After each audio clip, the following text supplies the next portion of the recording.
সুপ্রিয় দর্শক আসসালামু আলাইকুম। আপনারা সবাই কেমন আছেন? আমি আলহামদুলিল্লাহ ভালো আছি। নতুন একটি ভিডিও ব্লগ নিয়ে আপনাদের মাঝে চলে আসছি। অনেকদিন যাবত আপনাদের মাঝে কোনো প্রকার ভিডিও আপলোড করিনি।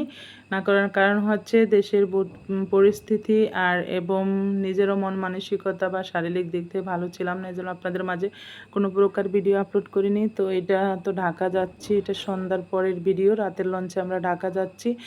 তো ঢাকা যাওয়ার সময় অনেক বেশি টেনশনে ছিলাম। মনে করেছিলাম যে হয়তোবা বাংলাদেশে যেহেতু পরিস্থিতি খারাপ ছিল, তো কোনো ঝামেলার সম্মুখীন হই কিনা।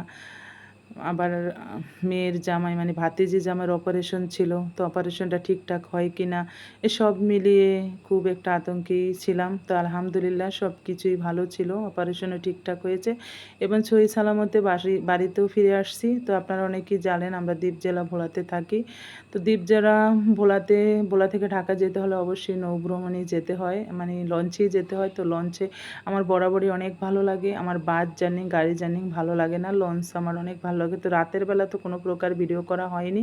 তো এই তো সকালবেলা ভোর আমরা ঢাকার পৌঁছে মানে কাছাকাছি চলে আসছি, তো একটু ভিডিও করে নিলাম।